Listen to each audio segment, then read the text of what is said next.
एक बार एक साधु और उनका शिष्य कड़ी तपस्या के बाद देश भ्रमण के लिए निकले।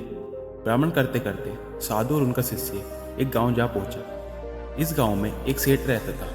इसके पास धन धान्य की कोई कमी नहीं थी। फिर भी यह सेठ हमेशा ज़्यादा धन और धान्य पाने की लालच करता रहता। साधु और उनका शिष्य यहाँ पर भ्रमण करते करते पहुंचे और सेठ से विनती करते हुए कहा कि सेठ, हम दोनों को एक रात के लिए आश्रम दे।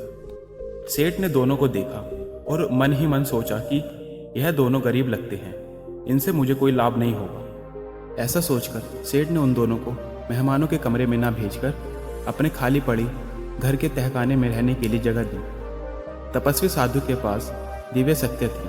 उन्होंने सेठ के मन की बात जान ली। साधु और उनका शिष्य जब सेठ द्वारा दिखाई गई जगह पर रहने गए, तब साधु ने देखा कि तहखाने की एक दीवार में छेद बना हुआ है।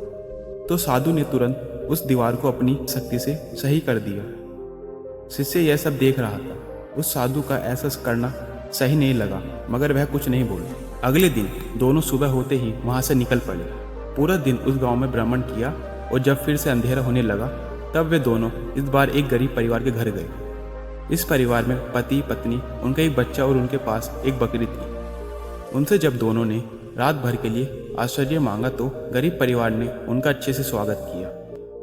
उनके पास जो भी खाने के लिए था वह भी उनको खिलाया और सोने के लिए बिस्तर बिछा दिया। अगले दिन सुबह साधु और उनका शिष्य जब नींद से उठे, तब उन्होंने देखा कि गरीब पति, पत्नी और उनका बच्चा बकरी के पास बैठकर रो रहे थे, क्योंकि उनकी बकरी मर चुकी थी। साधु और उनका शिष्य उनको दिलासा देकर वहां से चले गए। साधु और शिष्य जब उनके घर से थोड़ी दूर गए, तब शिष्य ने साधु से कहा, गुरुजी, आपने अच्छा नहीं किया।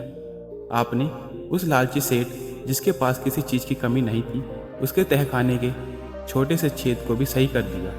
और दूसरी तरफ उदार और बड़े दिल वाले उस गरीब परिवार, जिन्होंने हमारी इतनी अच्छी खातिरदारी की, आपने उनकी बकरी को ऐसे ही मर जाने दिया। तब गुरु ने शिष्य को समझाते हुए कहा, देखो बेटा, हमेशा जैसा दिखता है वैसा होता नहीं है।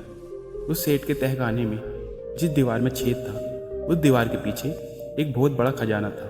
क्योंकि वह सेठ लालची था, तो मैं नहीं चाहता था कि उसको यह खजाना मिले, इसलिए मैंने उस दीवार के छेद को बंद कर दिया। और कल रात को उस गरीब परिवार के घर यमदूत आए थे। मेरे कहने पर उन्होंने उस परिवार के लोगों को तो कुछ नहीं किया, मगर यमदूत कभी भी खाली हाथ नहीं जाते, इसलिए वह उस बकरी की जान निकाल कर ले गए।